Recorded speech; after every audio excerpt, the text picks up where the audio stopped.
Start our recording. Excellent, thanks. So, Brenda, you want to hold one sec? Sure. Hi, everybody. Welcome back to #adulting. This is our 5th session.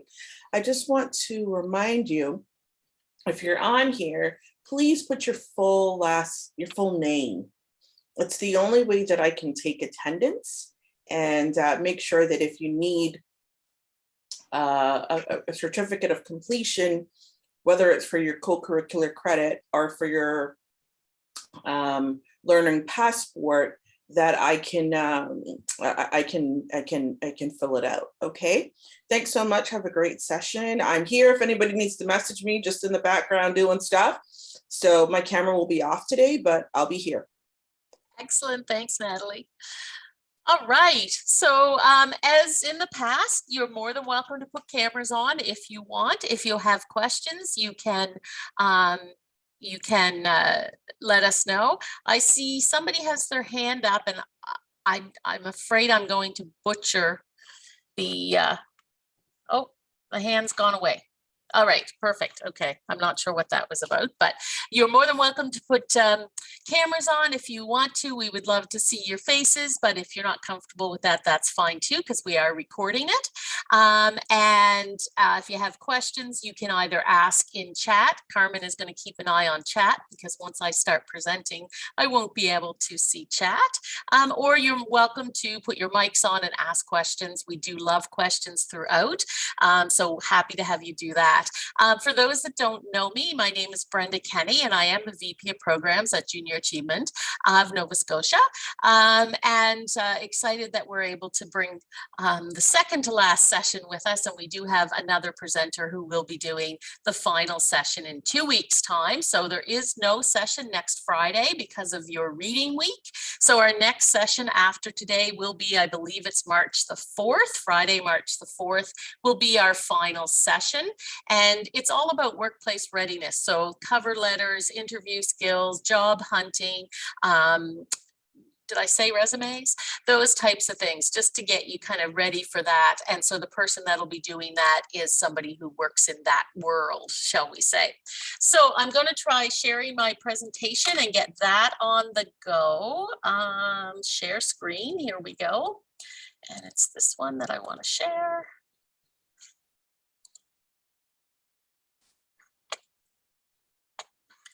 All right. I think you can now see it. I'm going to put it to, every time I do something and try to get close, it comes up and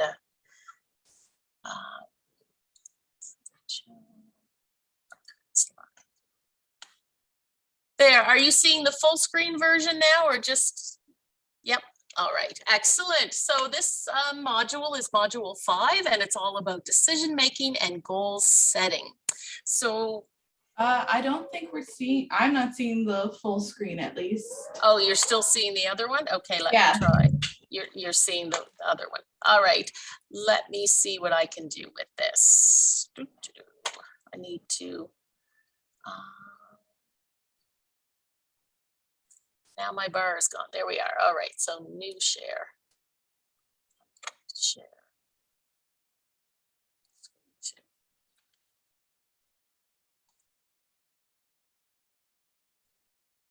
Is that better, Carmen? Yes. Perfect. All right, excellent. So after the module today, you should be able to think about emotional versus rational decision making, and think about well-structured and ill-structured problems. Rational, we're going to look at a number of different rational decision-making models. So how do you actually make a good decision? And what are some of the challenges to doing that? And then we're going to do a section on goal setting. So what are some of the factors that affect your goal setting ability? What types of goals are there, and what are SMART goals? So that's kind of the things we're going to cover today. Again, welcome questions, but we may finish up earlier than your normal sessions, as this session tends to go a little bit quicker than the other ones. And we always have a lot of questions on financial literacy. So decision-making is basically, you know, to make a decision on your own, you really have to think about it. It can be pretty complex, and you have to really weigh a lot of different decisions in order to make an informed decision. Now, every day we make thousands of decisions. You know, most of them are pretty simplistic. What am I going to have for breakfast? What am I going to wear today? What time do I need to get up in order to get the bus or to get to work on time or to get to class? Am I going to go to class today or not go to class today? So there's a lot of different decisions that we make every single day, just as part of our daily lives, that we may not even consider making a decision. Like, we don't even think about the fact that that's what we're doing. So it's really, decision making in many ways is simply the process of solving a problem, right? Because our problem is, what are we going to wear? And then we have to make a decision around that. You know, what courses are we going to take? That's the problem. What courses are we going to take? So we have to make some decisions around that. You know, we often make bad decisions, you know, or we'll call it a failure to make good decisions. How about that? It sounds a little better, maybe. And it often involves just not looking at the decision in good details and kind of ignoring some of the red flags that might be around that decision. And we tend to make a lot of our decisions based on the social conventions, like, what are our friends doing? What would most people do in this situation? And we don't always think about logic when it comes to decision making. So I'm going to go on to another slide. There we go. There's two main pieces of making main types of decisions, emotional and rational.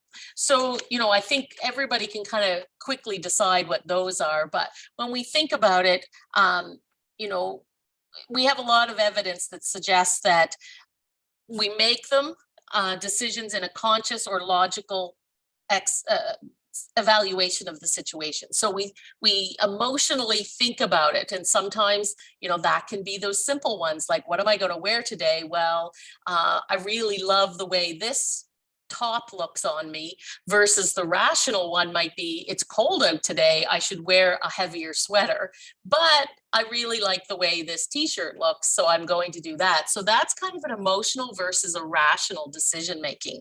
Now, if you're making them with rational decisions, if you're making rational decisions, you're really considered to be, it's evidence-based.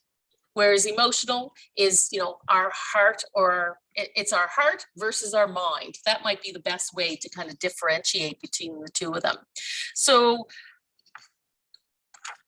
what are some of the things, and I know there's a few things in chat. I can see that there's a chat up there. Oh, look, I can actually bring that up. Look at that, Carmen, I can bring it up. Oh, I see. So today was originally supposed to be the adulting seminar.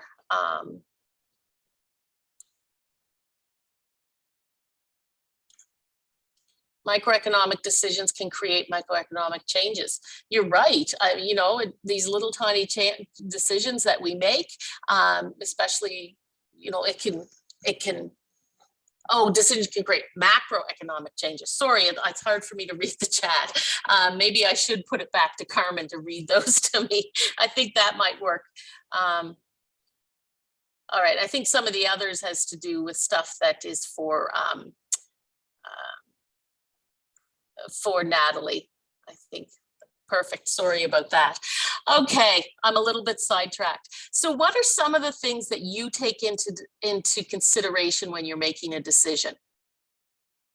And I'll wait for a few answers in chat, or turn on your mic. The impact of my decision on other people. That's a really good one, right? You know, how does it affect other people? And that would, is more maybe a rational decision-making piece, right? Like I'm not just thinking about me, I'm thinking about other people as well. So that's a really good one. Sustainability. Mary, what exactly do you mean by sustainability? You're right. I just, flush it out a little bit more for me. Hi, yeah, just, your microeconomic choices, sustainably speaking. So what kind of products you're buying. For example, right now I'm washing my face, and my face wash is made from plant-based ingredients, regenerative farming, and the tube is made of recycled plastic. I feel good about that. Fair trade ingredients, and so on. Yeah, so that's an important piece when you're making decisions for you, right? You want to make sure it's a sustainable product, it's natural, and maybe local. I'm not sure as well. That's a big one right now, is trying to support local, which it may or may not be. And there's no, don't feel bad if it doesn't happen to be, because you've looked at the other pieces, right? When that's really important. Is there anything else that people think about when they think about how to make a decision? All right. One of the other things that we have to think about when we make a decision. You have a hand raised there, Brenda. Oh, okay. I can't see whose hand it is. Nadia Gauthier. Okay, Nadia, do you have? Hi, something else people might want to take in when looking at different products, especially skincare products, is their own allergies. Like health definitely plays a decision, because I know that I tried using all natural products, but I ended up breaking out into hives a couple of times when experimenting with different all natural products. So there's something within them that you're allergic to. Yeah, and so that it's great to have like natural things and do that, but there's also can your body handle that? Absolutely, right. And that's one of the things about decisions, is that they are personal choices. It's great to keep other people's how it's going to affect other people. That's a great piece to keep in there, but there's a lot of our decisions are based on our value system as well. And that's one of the things that we think about. So, you've talked a lot about with Myra about financial things and doing the right things and the wrong things when it comes to your finances. And I tend to be one of those people who's very frugal. So I don't spend a lot of money on things that I don't think are important, but that's the key. I don't think they're important. So, and we tend to judge other people sometimes on the decisions that they make around finances. So one of the things that you have to think about when you're making decisions is that they are your decisions to make. And I think that's a really important piece. Kira says she uses pros and cons to make rational decisions. I think that, and that's something we're going to talk about a little bit later when we're talking about it, is exactly that. That's one of the best things you can do. Actually take the time and make a list. I think that is super important. And it says you need to buy for quality brand and not a cheap face wash because you're using more harmful ingredients. Right. So, for people who have allergies or really want to make sure they're using good things, then that would be something that is a big decision for them, to make sure that they're using a quality brand. So that's important as well. So one of the other big pieces of making a decision is something that we can call opportunity cost. So if we have two decisions to make, and we make one of them, we're not making the other. And that's like an opportunity cost. So what are we giving up by making this decision versus this decision? And sometimes that's, pretty simplistic and not that much to worry about. But, it could be something around choosing a course at university. So at a particular, time slot or semester, you have to take this course or this course. So if you choose to take course A, then you're giving up taking course B. So, there's always a cost to every decision we make. There's a bit of a cost as to what we could have made as a decision. Sometimes they're super simple and super easy, and that's okay. So yeah, basically the consequences of the decision. That's kind of what I'm talking about exactly there. So what are you giving up by making one decision over the other? And how could it affect other people? Those are kind of important pieces of when we think about what decisions we're making and whether or not there is a cost to making one decision over the other. And watch out for greenwashing. So that, you know, if it comes back to your natural ingredients and thinking about that, you definitely have to look at that, you know, and sometimes that comes down to research. So doing research around your decisions, which we are going to get into in just a minute. So when we think about the types of different problems, and as we said before, making a decision is based on fixing a problem, right? You've got two options. The problem is, which one are you going to choose? And you have to make the decision. So there's well-structured ones, you know, it's pretty clear outcome. It's not all that hard to make a decision. And then there's kind of ill-structured problems. So, you know, they exist and, you know, we're not sure what the outcomes are going to be. We're not sure how to make that decision. And, you know, with every decision, as we said before, there are consequences as well. So thinking about that, you know, how do we kind of do some good decision-making models? So what is a rational decision-making process? Because again, we talked about the fact that you could have emotional decision-making. And, you know, there may be some research in that, but typically emotional is that spur of the moment, I want to do this because it feels right in my heart. And that's not always a bad thing, but you just have to think about when you're doing a rational decision-making process. So what are you going to do? So the first thing you're going to do is you're going to kind of take a look at set the goal, which is really what is the decision, right? And then you need to take a look at all the different pieces that go into that. And sometimes ranking it can be a really good idea. So we talked a little bit about the pros and cons list, but sometimes it's great to actually write down your two options. As you're doing the pros and cons, write them down. What are the pros for each one? What are the cons for each one? But then also rank them. So out of those, which is the most important positive outcome? What's the most important negative outcome? And you can rank each of them with a number, say from 1 to 5. You know, everyone that's on the pro list is, and you would use this method maybe a little bit if you get to a point where your pros list and your cons list are pretty similar in numbers. So if you're talking about there's 5 cons and 5 pros, then you need to dig a little deeper. And one of the ways to dig a little deeper would be to do this ranking. So the ranking allows you to put a number to each of those. I don't know, Carmen, do I have the option of having a bit of a whiteboard here? I have no idea. I know Myra had some sort of way to. She was typing right on the slides. Oh yeah, and I have no idea. Yeah. All right, I was just going to try to draw something there, but that didn't work. So that's fine. But when we're doing this ranking, let's say we're making a decision around which course to take. Or which car to buy. Let's say which car to buy. So we want to buy this sporty Mustang that's a used car and it's $10,000 versus maybe it's a used electric car or at least hybrid car that is also $10,000. So the cost is the same and we have to make some decisions about what type of car we want. And let's say there's 4 pros and 4 cons for each of them. So then we can take a look at what's the most important. So if we think about the cool factor, perhaps the Mustang might be one of the pros, you know, that it's a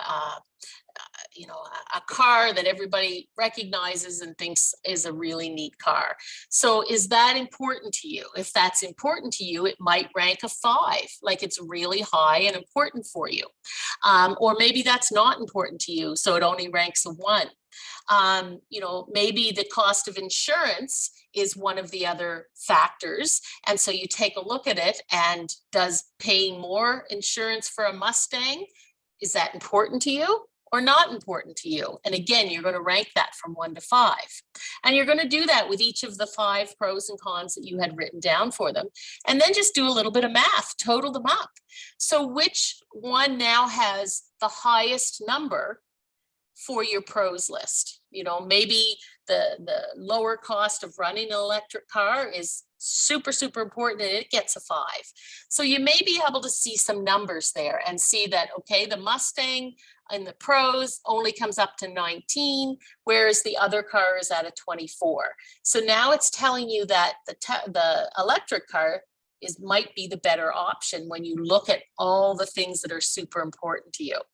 So that can be like taking it a step further from just your pros and cons list. Although for many decisions, taking the time to write that pros and cons list is super, super important. I think that's, you know, taking that step back as well, because a lot of the decisions we make are kind of really quick decisions, and important decisions, you really should do a little bit of research around them. So when you talk about compiling options, that can be one of them. So, you know, if your goal is to graduate a semester early, then what are the options? So some of those options might be doing summer classes, taking extra courses, or, you know, what other ones would be in there? You guys are more in that world than I am right now. What other things would allow you to graduate a semester quicker?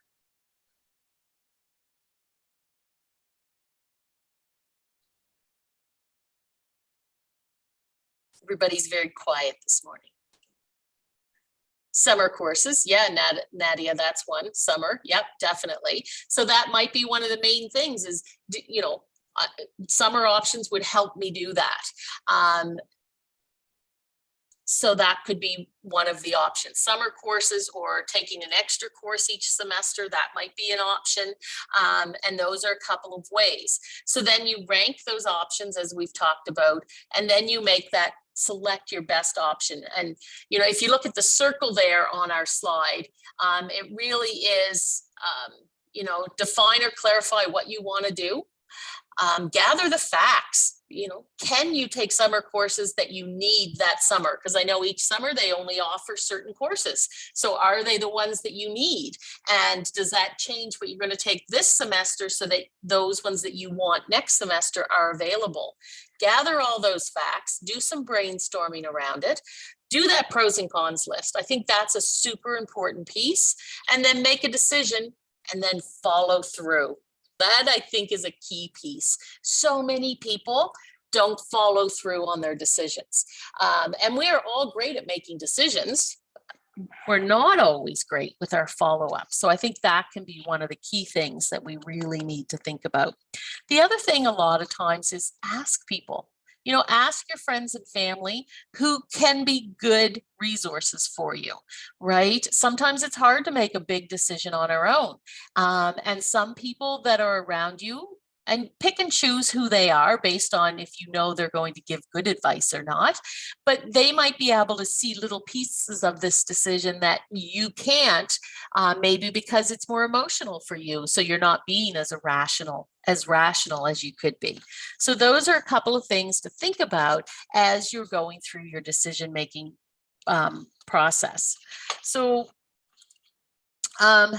there are a couple of different decision-making models that are out there, and we've kind of talked about those. So again, define the problem, identify the criteria, the decision criteria, which are you most going to want to do, allocate the weights, and we talked about ranking or putting a weight on them, and then maybe develop alternatives as well. So this is a really good chance to take a step back, think about what are some of the other options, and then look at those alternative options.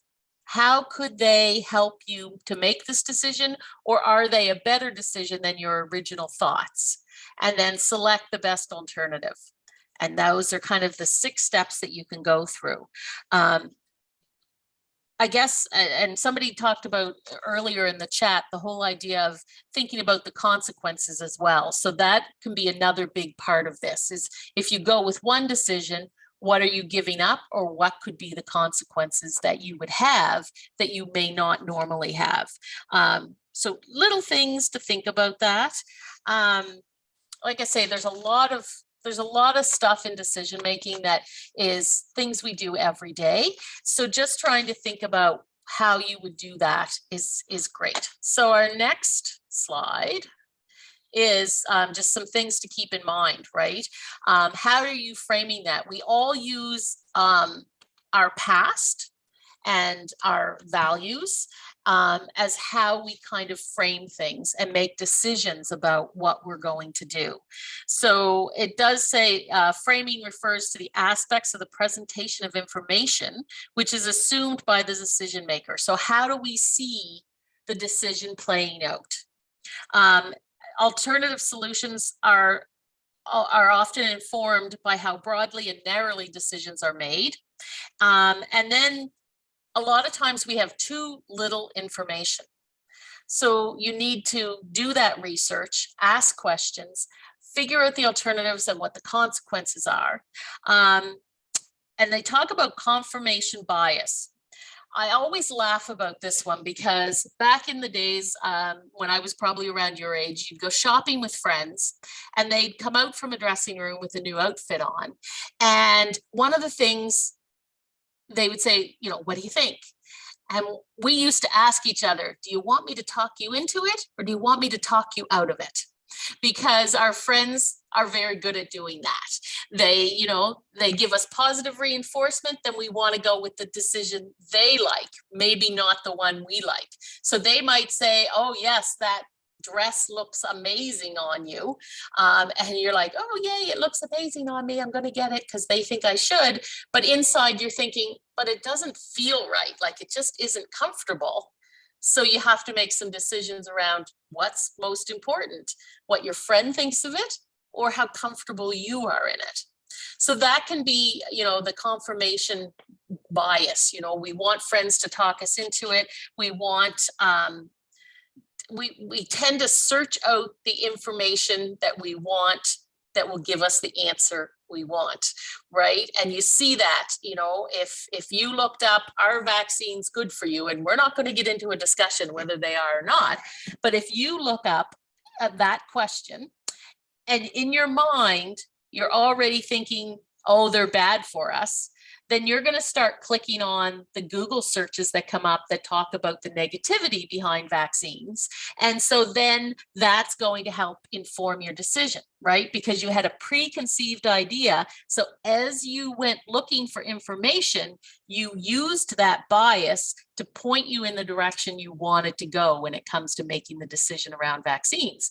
Whereas had you gone into it with vaccines are great, we should definitely do this, and then you start kind of clicking on those Google links, then you're going to get lots of information that says, absolutely, you should go get your vaccine.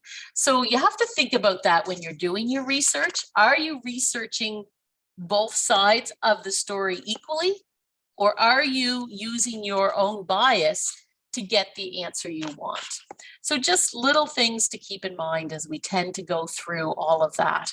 Any questions so far? I don't have, and everybody's very quiet today, and I know it's a more difficult subject to think about, I think.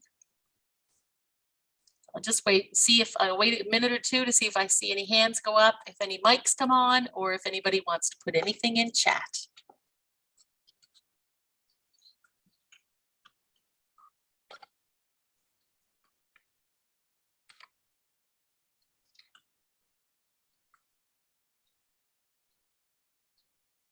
I'll say something.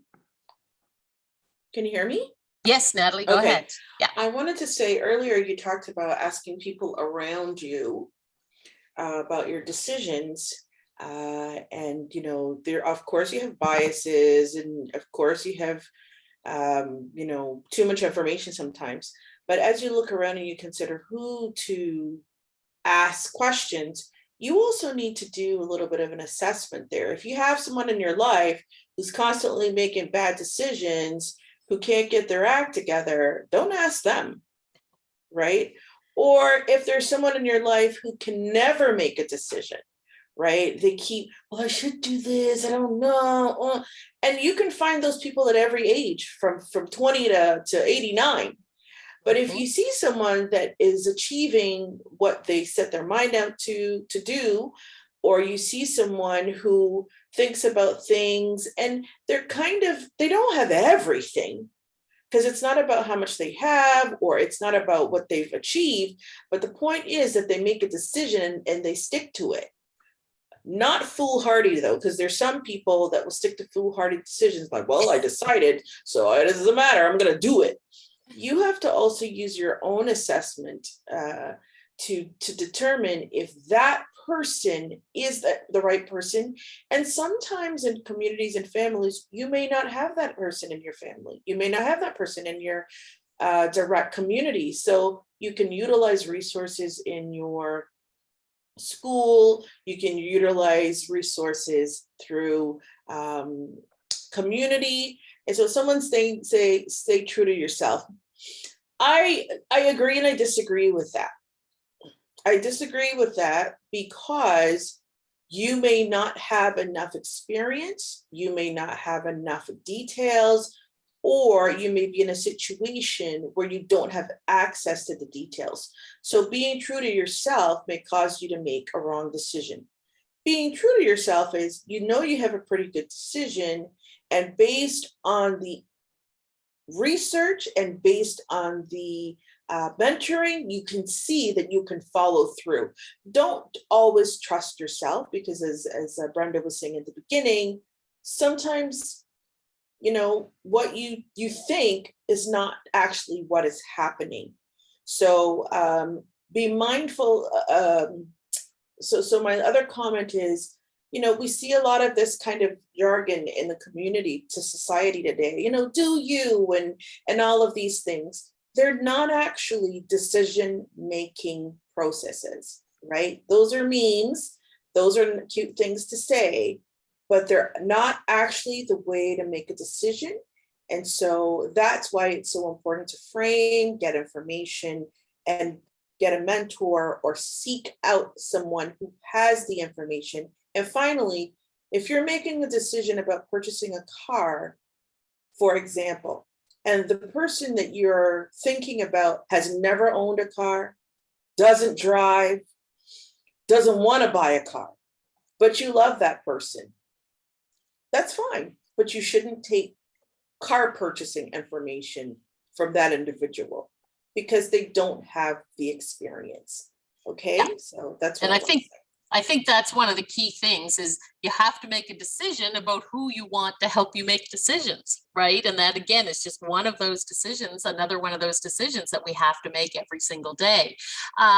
So I just saw one, and I have to go up now because my chat moved on a little bit, but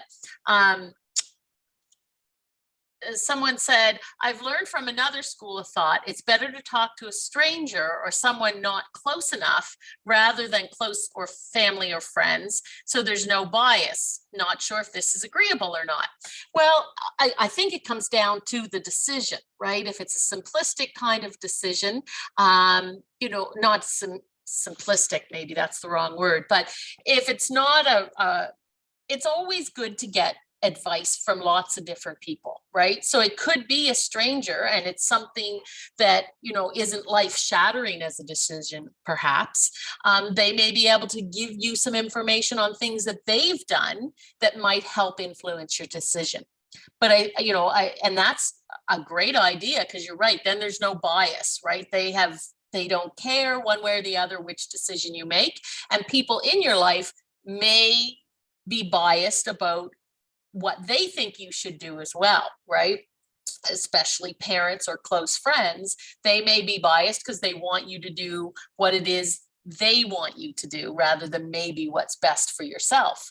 So that could be an option. I don't know if I would take all of my decision-making advice from a complete stranger, but it might be great to get a different perspective from somebody who isn't bought into what your decision becomes. So that could be pretty cool. Brenda, yep. for the complete stranger, I think there needs to be a caveat there. For example, if you want to go and buy a home and you need a mortgage, all the people at the bank are strangers. True, But very true. they have the right information. So, someone's saying a reputable source. So if you don't have anyone in your family who has ever purchased a home, they can give you encouragement or what they think or tell you why they never bought one. But you may have to depend on an experienced, knowledgeable stranger. And that's the important piece about the decision making, is that you don't know them from a hole in the wall, and they don't know you. And it's okay, because they actually know what they're talking about. Very good point. And I mean, in the case of a house, that could also be your realtor, right? You don't know your realtor, but they're hopefully going to steer you in the right direction about why you should or shouldn't buy a particular home as well. So yeah, I think that's a really cool piece of it. And I guess in my mind, I'm imagining those movies where, somebody's walking through the park and they sit on the park bench and they talk to somebody random about something that's going on in their life. And that random stranger in the movie gives them this great piece of advice and it helps them make a decision. But Natalie's perfectly right. There are lots of people in our lives that we have to take advice from that we don't really know. When you go to the registrar's office to do those things, you don't know that person, but they're helping you make decisions. The banking industry is another big one for sure. Your realtor, the car dealership person, all things to keep in mind. I think it's great. And then Mary said, some people seem like they have their act together, but you never know what happens behind the scenes. It's finicky research and risk assessment that is critical through from a third party. Yeah, absolutely. Reputable sources, making sure that, all the advice you take in, again, you do your research and you kind of think it through. That's the key with good decision making, is taking that step back. Try not to make immediate decisions when they're big decisions, right? Because then they tend to be more emotional rather than rational. And that's not always a good thing when it comes to big decisions that you need to make. So I totally agree with everything everybody's saying. It's great information for sure. So when we're in person, there's a little bit of an activity that goes with this, but really normally what I would do is I would get the group to give me a problem and then we would work it out as a group. But I think it's really hard to do that in this particular format, which again was kind of why I said we may finish a little bit earlier than we would in person, because this one normally I would say, okay, throw me out a problem. We put it out on the board. We'd identify that problem, which is the first step in a rational decision-making model, is identify the problem. And then what information is relevant about this problem or decision we have to make. So what are some of the key pieces we need to keep in mind? And then we have to look at those possible solutions, right? So what are some of the answers that we could choose as we go through this rational decision-making process? That's a super important piece. And as we develop those possible solutions, then we can do the pros and cons. We can look at the different pieces, and then we need to choose the solution or make the decision that we most want to make or feel is the best decision for us to make. And then we have to implement it and monitor the results. So one of the things to remember is that it is good to make a decision and stick with it. But if you make a decision, discover it's the wrong one, you can change your decision. Right? If after you've done it, the research and the consequences are not what you wanted, quite often, not always, but quite often you have the ability to now make a different decision based on the learning that you've had from making the first decision. And we all make mistakes, right? Some of the decisions that we make are not the right ones. So I think whenever we have made a bad decision, the number one thing is to learn from it. Okay, that didn't work. Why didn't it work? Maybe even go as deep as, what could I have done differently in the process of making that decision? Did I make the decision too quickly? Did I, was I too emotional when I made that decision? So those are, use it if you've made a bad decision, use it as a learning experience, correct it as much as you can. And, hopefully the next time that type of decision comes up, you'll have the opportunity to make a better decision, because life is all about learning. All right. Any questions at all at this point? Because we're going to move on to goal setting. So we are a little bit ahead of ourselves, but I think that's okay. We'll still wait a little bit to take our break, and normally at 10 o'clock, as we always do. So we'll wait until then. All right. So what is goal setting? So it's really just the process of deciding what you want to accomplish and putting a plan together that'll allow you to reach that result. And I think, we all have goals in life. And I think one of the key things for many people is we don't always really think about them in real terms, right? Like they're little ideas in our head. I'd like to be able to, or I should be able to, or in the future, I'd like to blank, right? So, but I think the key with goal setting is really thinking about what it is you want to accomplish. Then make a plan. Because if you just make a random decision, I want to be a millionaire by the time I'm 30, well, that's lovely. But if you don't make a plan as to how you're going to make that happen, I mean, it's almost certainly never going to happen. And let's face it, being a millionaire by the time you're 30 is probably not realistic for the majority of us anyway. But the key really is making that plan. And then you got to put some work into it, like get to work, like start the process of reaching that goal by, looking at the plan and figuring out what work needs to be done, and then stick to it.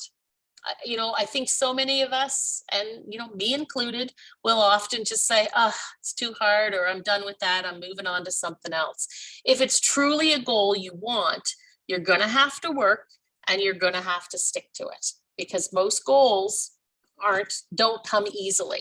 So I think those are super important.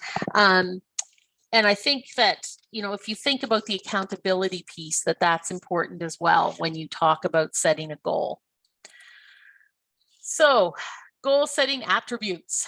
It's an internal process, basically the content of the goal and the intensity. Like, how much effort are you going to put into this goal? How much commitment are you going to put into it? How are you going to make it come true? And I think for many people, the key with this is breaking it down into manageable bites. And in a grade 9 program that we do, we have what's called the goal setting pyramid. And basically it's your triangle or pyramid. And at the top, you're supposed to write your main goal.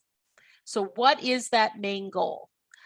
Maybe it's to, graduate. Maybe it's to buy a car. Maybe it's to get a good job. Maybe it's to buy a new laptop. So what do you need to do? So the next steps of your triangle are breaking it down so that you can see what you need to do on a daily basis to make it happen. So let's say the Olympics are on. So let's use the Olympics. So if your goal happens to be to win an Olympic medal, then that's at the top of your pyramid. So on the next level of your pyramid, what do you need to do to win an Olympic medal? Well, you need to qualify for the Olympics, because if you don't get to the Olympics, you can't win an Olympic medal. So that would be the next tier down. What you have to do to win the medal is to qualify. So how do you qualify? Well, you're going to have to, be the best in your sport, win national, win worlds, win local competitions. So how do you do that? So you really need to come down to what do I need to do every day to work my way up to reach that goal? So in our case of winning an Olympic medal, then we would have to train. We'd have to get good sleep. we'd have to have good nutrition. We'd have to do, you know, whether it's our massages or icing our muscles and all of those types of things. So that becomes the little everyday things that you need to do well in your sport and win the local, that brings you up to the next one, which allows you to qualify for the Olympics and then eventually, hopefully, win your Olympic medal. So I love that goal triangle. It's not in our slides per se, but I really like that goal setting triangle because I think it allows us to break that goal down into manageable pieces. And I mean, it doesn't have to be something as lofty as winning an Olympic medal. It could be, you know, graduating graduating university. So, or maybe you want to graduate university at a certain level with honors or with your scholarship or, you know, those types of things, but just break it down. What is your daily requirement to get to the top of the pyramid? Because that's one of the things with goals. A lot of goals take a while, you know, to accomplish. And the harder, maybe this isn't true, but, you know, the more effort you put into reaching a goal, I think the better you feel about it when you get there. And I think that's a super important piece when you're setting goals. So, and I mean, you have to think about a lot of different things, right? So you have to think about how complex the goal is, how complex the tasks are, and then you should take a look at different directions of action. So how am I going to make this happen? What are some of the things that I can do that will make me want to continue on this path toward the goal?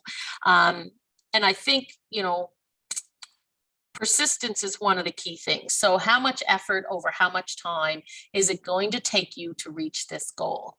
And then, you know, setting that plan in action. What are the breakdown pieces that you need to do? And I think just, you know, setting a goal and writing it down is one of the first steps.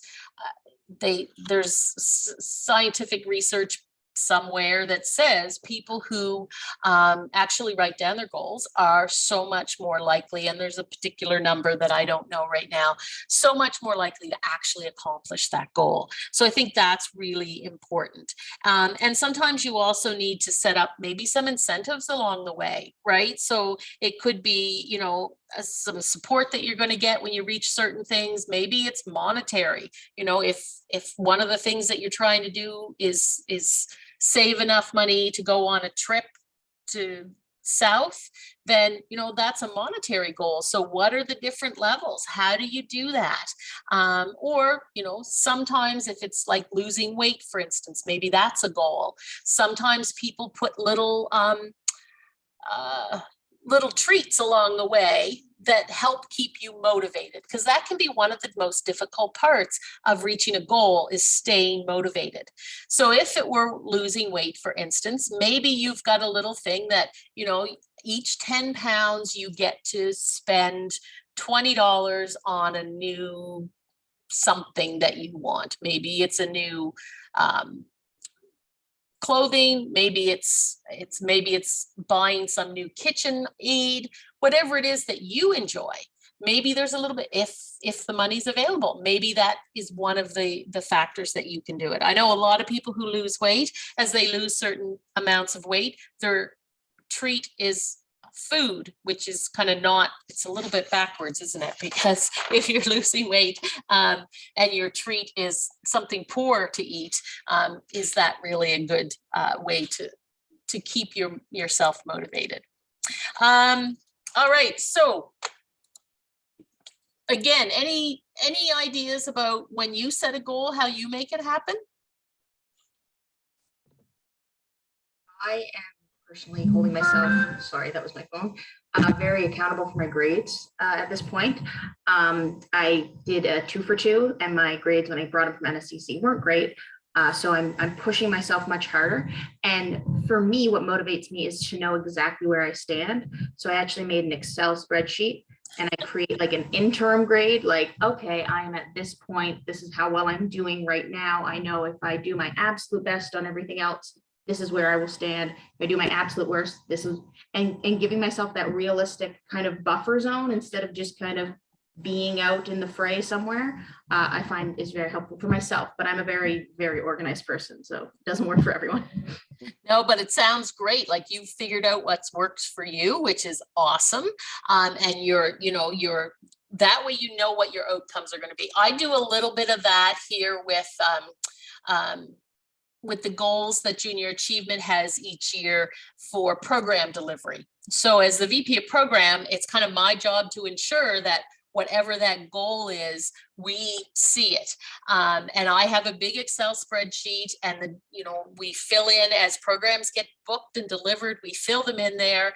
And I'm often in there kind of doing a mental note, like, okay, we need 6 more of these programs and 8 more of these programs. And if we do this, this, and this, then we're going to be here. And this is the outcome that I need. And so I'm very similar, I think, Miranda. I'm often looking at my Excel spreadsheet. When we had a bigger team pre-COVID, I'd be at the end of the month going, come on, everybody, get your numbers in this spreadsheet. So, because I needed to ensure that we were on track for that goal. And it just, my boss always made fun of me because she said I was a little bit of a geek because I absolutely was so involved in the numbers. And that was what I needed to do too. And like, okay, and if we get these 3 more with this school, then we're going to be here. So I totally get that. So what types of goals do we have? Oh, there we go.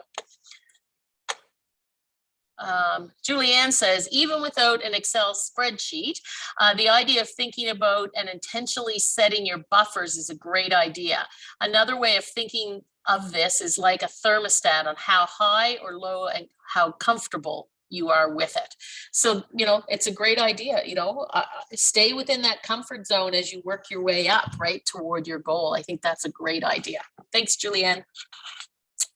All right, so we have short-term goals, midterm goals, and long-term goals. And I think this is pretty simplistic, right? Short-term goals are something we're going to do soon, in the next day, maybe up to a year from now.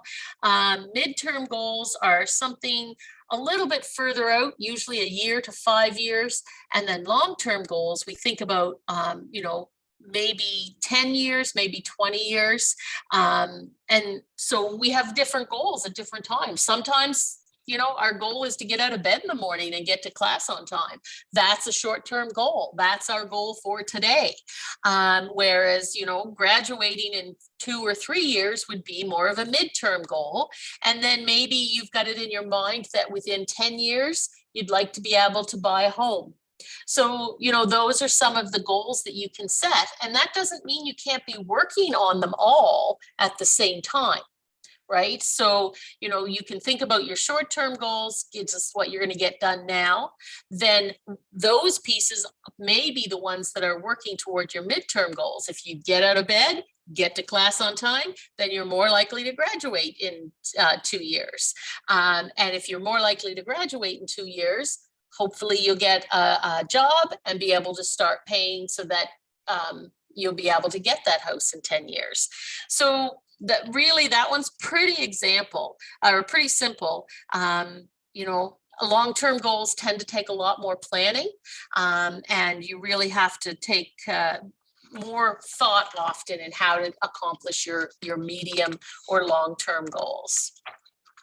All right, I feel like we're flying right through this today, like way faster than we should be. Anybody have anything to add before I go on to the next slide? Does anybody have a goal that they'd like to share with us? I mean, Miranda has with her marks.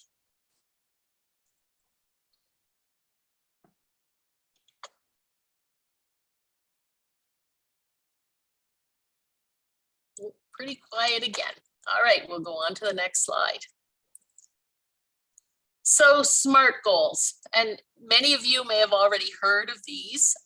They're pretty well known, but I just want to go over them really quick. A SMART goal is specific, so you know exactly what it is you want to accomplish. You have to think about where it should happen, when it should happen, and what you want to accomplish, and what you need to get there. And then, right, so that's kind of some of the key pieces with making it specific. Anything too generic, you don't necessarily know when you get there. So what are some measurable? It also needs to be measurable. So how do you know when you've reached your goal? I think that's super important. So it's like tracking your progress, and Miranda does exactly that. She's tracking her progress. She knows what she needs to do, and she knows in her mind what it means to her to have done well with her marks. So I'm sure in her mind she's got a number that she wants to accomplish as part of her goal. And so all of the work that she's doing is to help her ensure she's able to attain that. So that's the next one for A, attainable. So if we think about, putting a goal out there, having goals that you know are not attainable aren't really beneficial, right? So if you put it in your head that, you're 21 right now and you're going to be a millionaire by 22, it's probably not attainable. So what's the point of having that type of goal, right? So it should be attainable. You have to believe that you can achieve it, and maybe you can achieve it. But it needs to be attainable for you, not for other people. So if it's something that's important to you, it doesn't matter how other people are doing it. This is only important to you. And it needs to be realistic, which is similar to attainable, right? But if you set an unrealistic goal, it's going to be very discouraging for you to take action and even getting started, because if it's not realistic, then you're going to feel a little bit of like, why are we bothering? Why am I bothering? It's not realistic. And so you really have to think about that. And then most goals should also be kind of time bound. So when you set a goal, you should set a time frame around that goal. So, whether or not it's, within the next 2 years, I want to graduate, or before I turn 30, I would like to buy a house, or for my 25th birthday, I'd like to go on a trip south. So it should have a time bound piece to it. Which I think is important for most people, because then it feels more relevant. It feels more like I'm going to get there. It's just a better kind of piece of that. Any questions at this point? Normally now we would go into, again, some worksheets that we would work on that I think is just a little bit more difficult to do. But basically it's just a sheet that says, what are some of your goals? What are some of the steps? And just kind of breaking it down, which I think is difficult for us to do today. So what do we have for questions? What do we have? Julianne says, if it's helpful, I have a suggestion for the coaching world as a strategy when clarifying what our goals are, and I'd be happy to share. Absolutely, Julianne, come on camera or mic and let us know. It's like a false advertising what my picture looks like versus what I actually look like because of the rain and all the things that happened today with the dog. Thanks for letting me pop in. This is so wonderful. Thanks. Templates are a great idea. Yeah, it's something that I agree with you, Brenda. It's like sitting with it and being able to think through it. One thing that I've always found when I'm trying to think about SMART goals, even though I have heard them 100,000 times, is that I get stuck on like even knowing which one to pick and how to pull something out and get started to SMART it out. And so in coaching, one thing that I find really helpful is digging into really big picture ideas and starting with 3 questions. I'll write them in the chat. Then you can kind of drill through yourself anytime, is saying, well, what do I want? And it's usually you've already been talking about it. What do I want? And then thinking about that thing, like, I don't know, Mustang convertible. Why do I want it?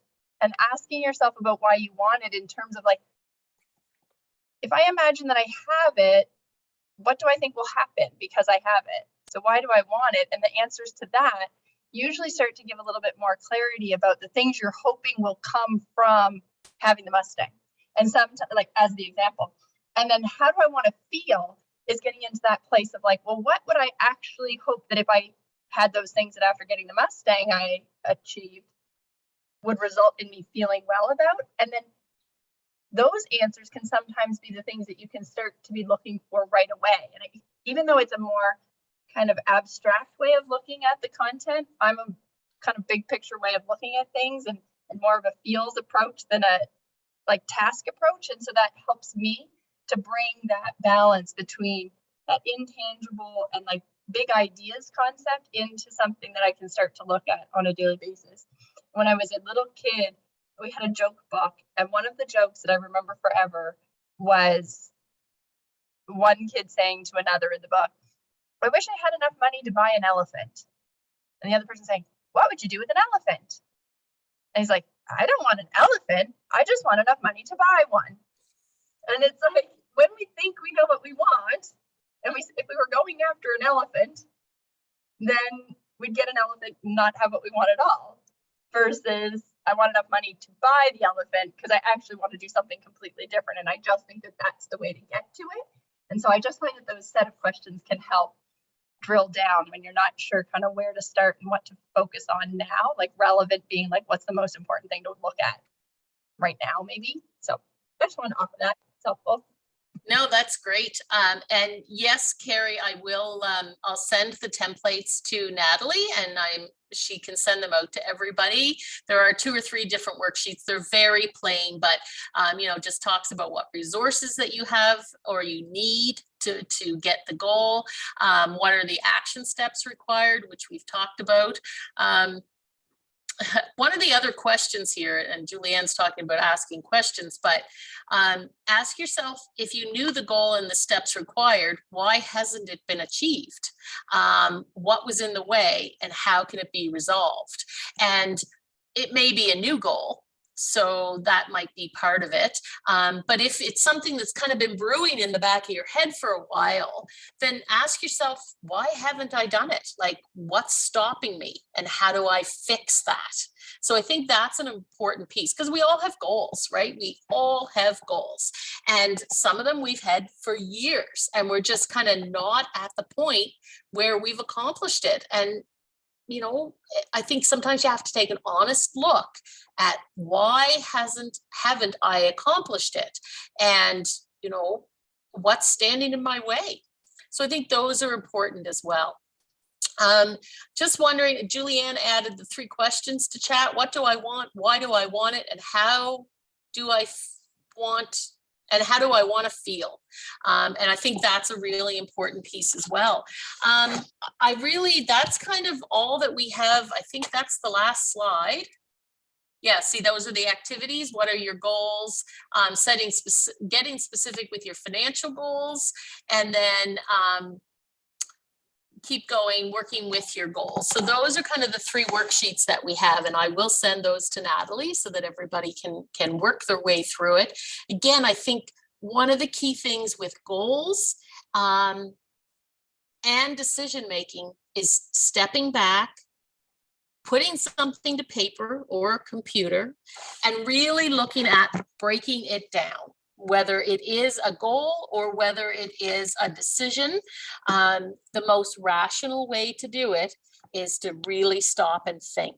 I think that is probably the key takeaway from all of this is, take the time to really break it down piece by piece to the point of what do I need to do on a daily basis to reach that goal, or what are the steps that I really need to think about as I make a decision, and what am I kind of giving up if I make one decision over the other, and rating all of that. Natalie, did you have anything else you wanted to add? We are about an hour early.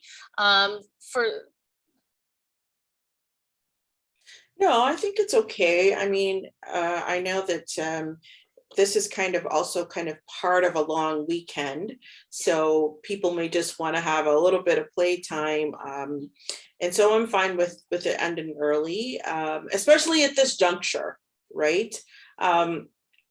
If any of you have questions, or there's something that you need to know, you know where to find me. I'll put my email in the chat box.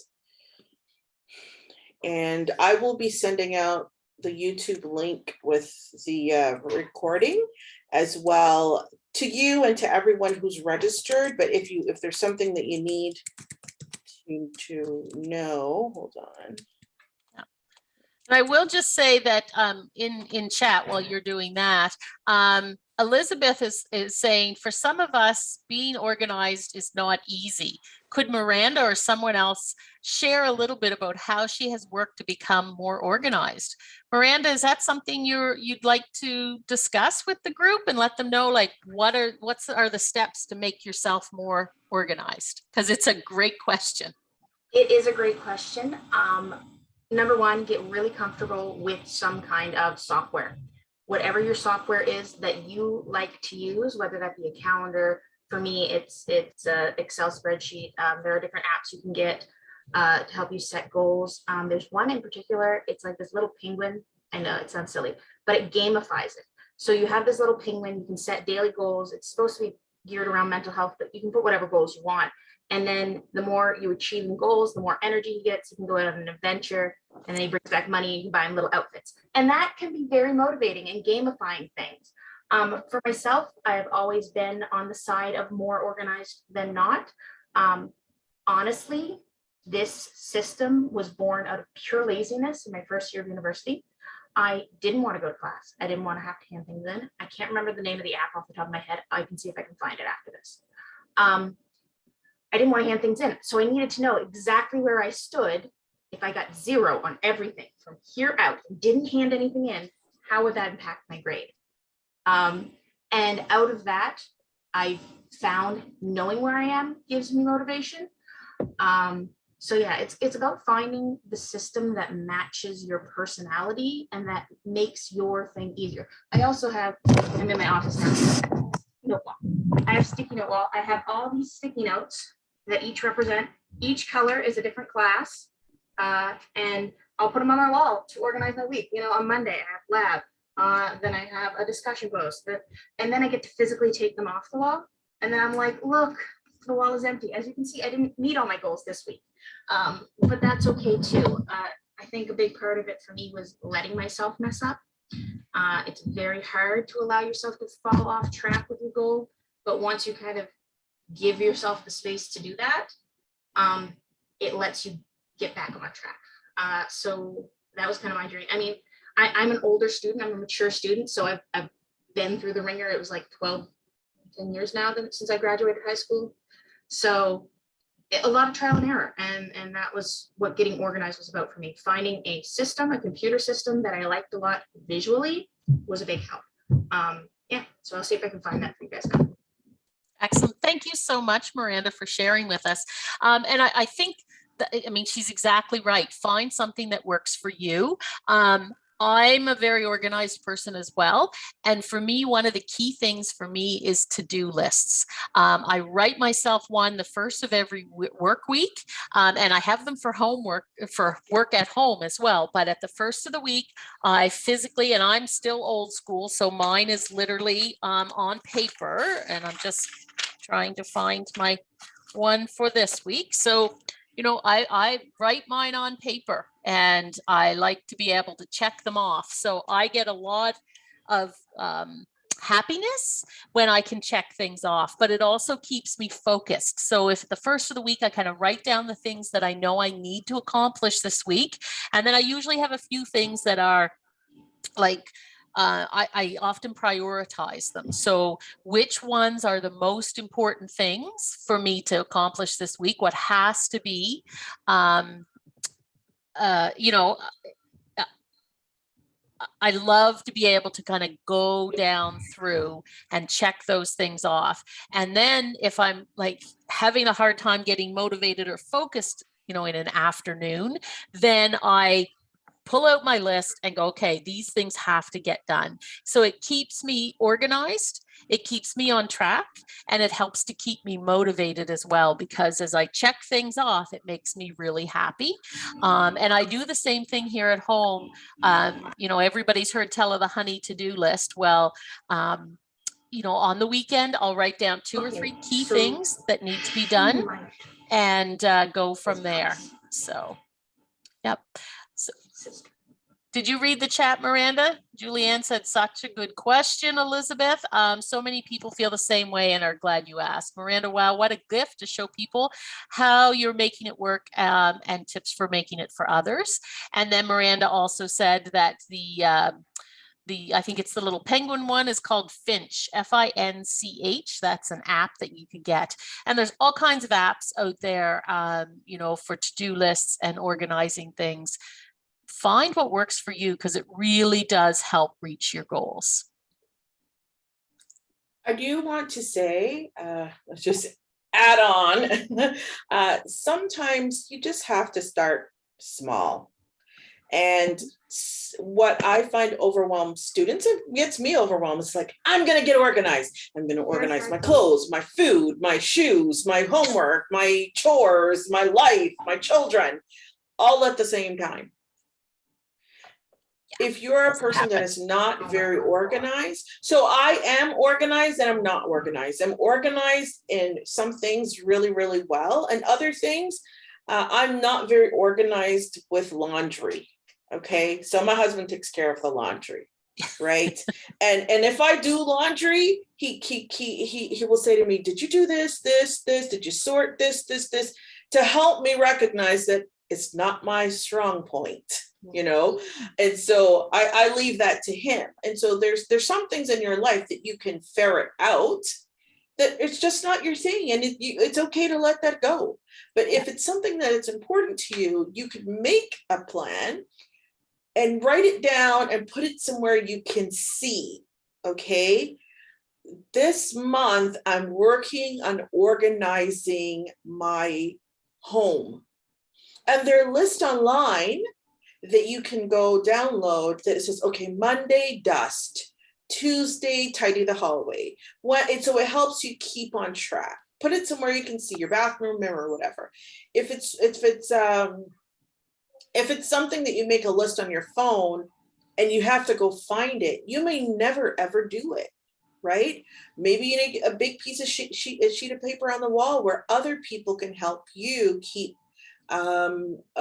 track. I remember I have 2 children. My husband and I owned a franchise business. We were crazy busy, and a lot of things were getting left, by the wayside. Oh, you didn't do this. Oh, and then you realize things would come up and you weren't, and not because we were supremely disorganized. There were a lot of things going on.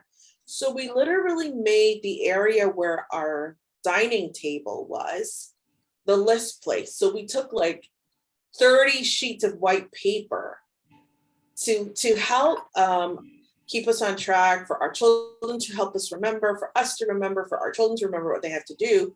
We got a sheet of white paper and put all the things we had to accomplish in a specific amount of time.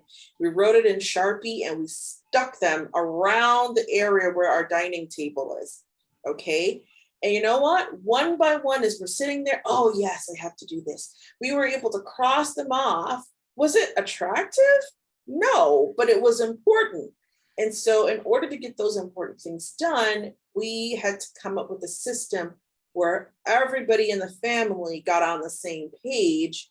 And because it was in front of us, we were able to say, even our kids were able to say, Mom, did you remember to, oh yeah, I did that already, let me cross. And they started getting into the whole style of supporting goal setting. And then they started making little notes and goal settings for themselves, right? It's not perfect, but the point is Miranda's system may work for her because she's organized. You may need a more elementary way of keeping organized that is silly, or you tie a rubber band around your arm, but what it is that works for you may not work for the other person, and just be okay with that. Excellent. And I totally agree. And the other piece of it sometimes is, starting small, which you said, Natalie. My partner, if I used to write these big to-do lists of all the things that needed to be done, around the yard, around the house. And he was overwhelmed by the number of things on the list. And in my mind, they didn't all have to be done today. They just, over the next couple of months needed to be done. But he was overwhelmed by that. So what I learned was on like a Friday, I'll write 2 or 3 things that I'd like done that weekend. So it's manageable. And then he's happy to cross them off. And then he has a sense of satisfaction because there were 3 things on the list and he was able to cross them off. I've also learned to break it down into smaller pieces. So you get to cross off more, because the more often you're crossing it off or putting a check mark, the better you feel, because it feels like you're accomplishing more. So instead of just something like clean the yard, I would put rake the yard, put away the patio furniture, put the garbage away, take the refundables to the store or to the place. So I break it down. Instead of just clean the yard, it might have 6 little subheadings, but then he could check each one off. So he felt like he was accomplishing more. So Mary is saying in chat, 100% know yourself, tailor it to your needs. She found a magnetic chart, which I assume would go on the fridge for her son, but found it really helpful for their own chores. And it's that visual list of things that I need to do. It's Mickey Mouse, yay. I think that is a super important piece. And Miranda had mentioned the sticky note one, and that can be a great one. And I've seen people do different ones. She's got it color coded toward that. I've seen people have like 3. So list of chores, in progress, and completed. And you get to move the sticky note from needing to be done to in progress and then over to done. And I've seen a couple of organizations use that one. And I follow a YouTube channel called SVDello. So when they have to, really do a bunch of boat chores, they do this big list and they do the 3 different categories. And it's just, you can watch them moving them over to completed. And it's just, again, that sense of satisfaction when things get completed. So Natalie, any last words? Me again. So you were talking about you and your partner and how you write little kind of sub lists or little tasks that are part of a bigger task. One of the things that causes a lot of frustration is if you have to achieve something that includes someone else. Their way of doing something may not be your way, and it may be a big thing that you want to achieve. And so I remember my husband does the grocery shopping because I work from home. It's easier for him to go now on his way home, and he likes shopping anyhow. So I typically would do the grocery list, and I would just be writing cucumbers, tomatoes, this, that, the other. Right. And he's a very detail oriented person. And he would get to the grocery store. I mean, this is years ago. And then he'd be messaging me about the list. I'm like, what the heck is wrong with this guy? He can't read a grocery list. This was early on in our marriage, of course. I appreciate that he buys the groceries. And I'm like, what did he do when he wasn't married to me? Again, we've been married for 15 years now. So this is a long ago conversation. But the point is, the way that he did tasks to help me, we're achieving the grocery list together. I make the list, he does the shopping, but he needed it in a way, okay, how many cucumbers do you need? 15 or 10 or 2? And so if you are part of a family or someone has to help you achieve something for school, for home, or whatever, making it clear in a way because it can cause a lot of frustration, it can cause conflict, and it can make you want to give up the goal. And so consider who is involved in your goal making process and sit down together first and decide, how am I going to achieve this? How are we going to achieve it?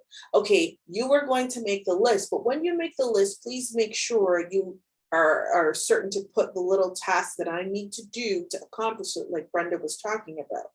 Or here's how we communicate about the list. We will check it off. We will write it down. We will text it.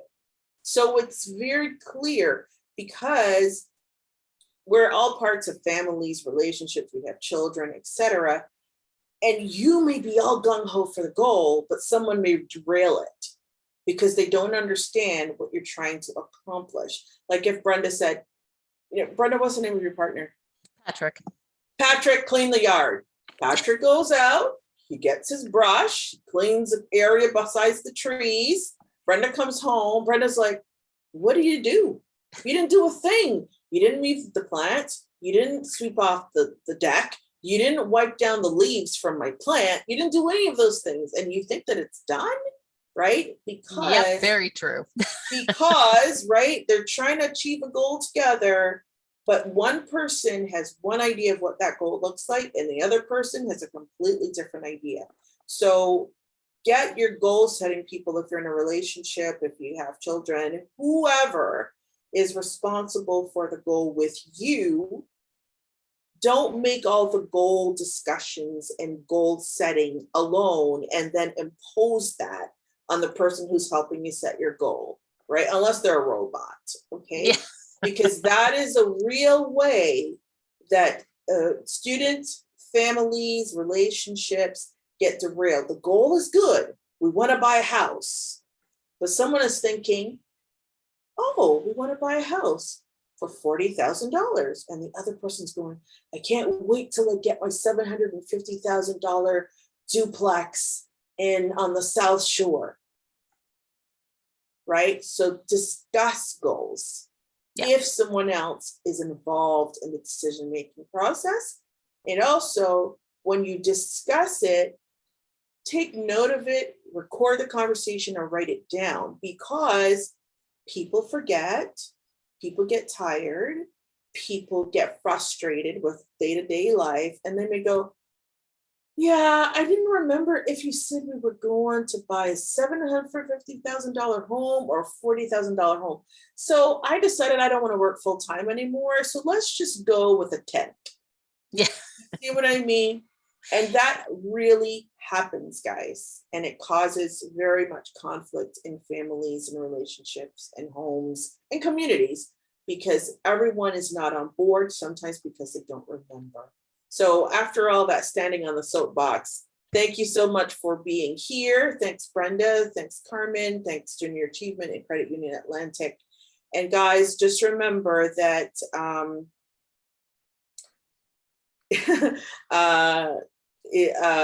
that March 4th is our last session. There's no sessions next week. That's the 25th. But we continue on the 4th as usual. I will send a reminder. There was someone asking before about Learning Passport. The Learning Passport forms are going to be off because we had a date change. If you can't get to the Learning Passport sheet that you need to fill out for the evaluation, and it has to be handed in, email business@MSVU and speak to the business intern, and they should be able to send you a form. There used to be Learning Passport forms that would be sent to me and I could fill in or sign for you.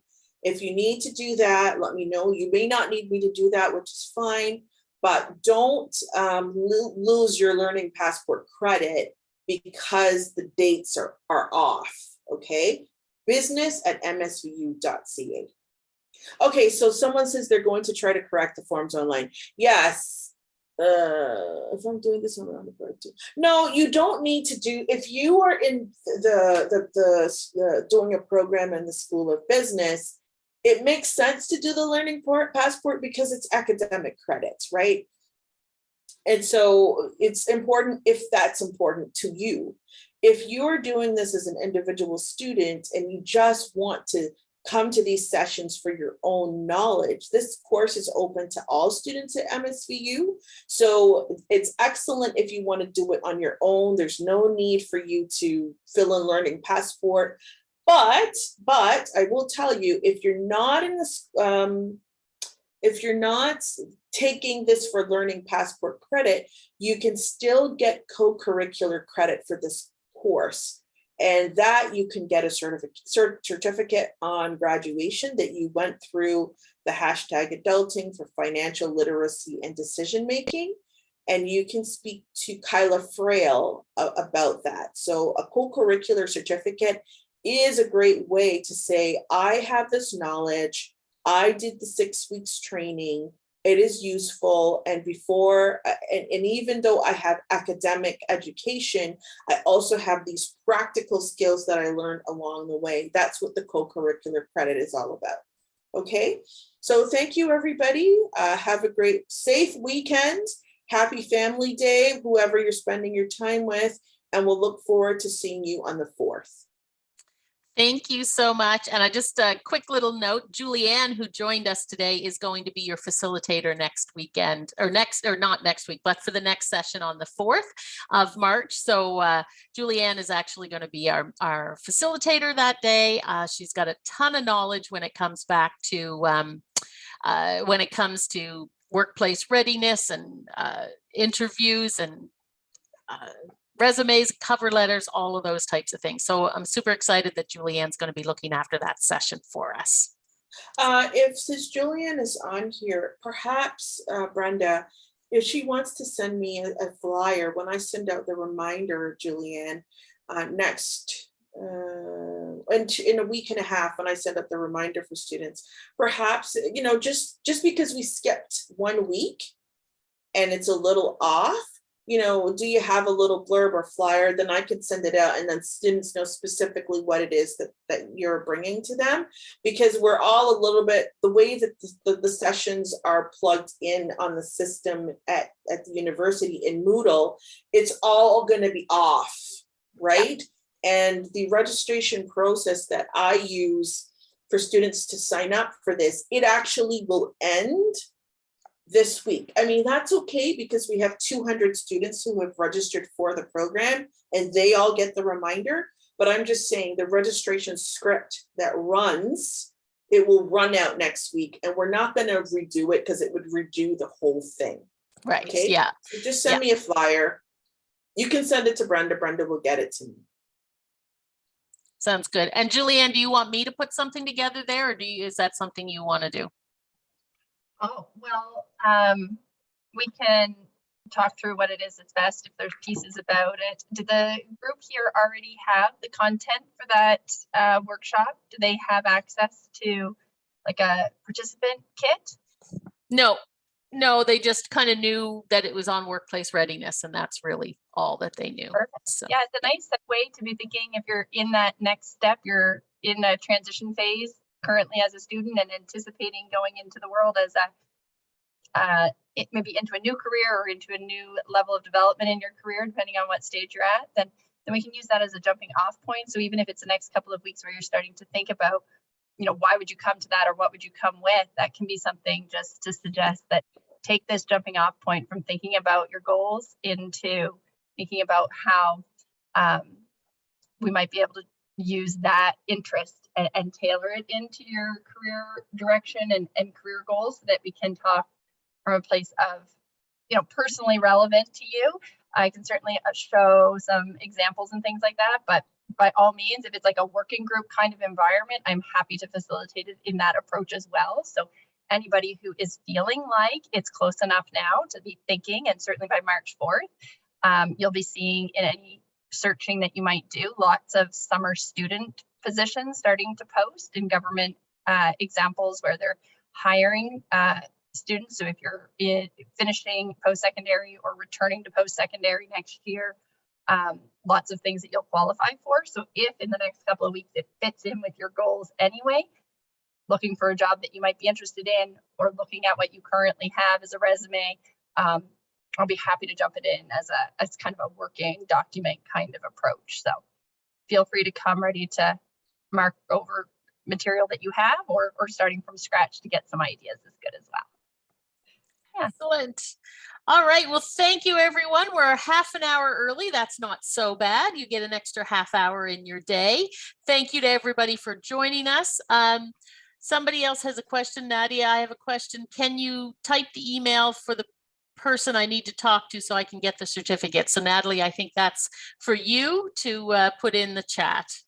So Nadia, you don't need to worry about getting my email.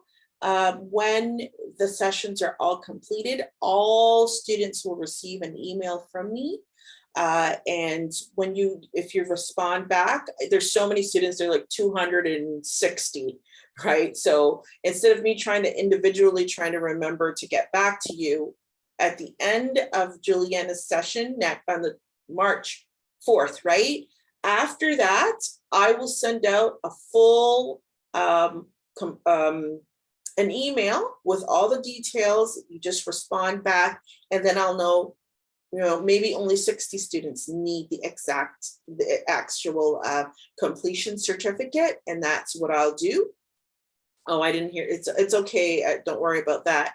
And so you just need to respond back to that email, and that way I don't make 256 certificates and only 60 people need them. Okay, so thanks so much, and looking forward to March 4th.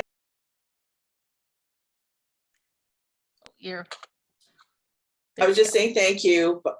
Excellent. Yeah, I don't know why you muted, but that's great. Thank you, everyone. You're free to go. Have a great long weekend and a great reading week.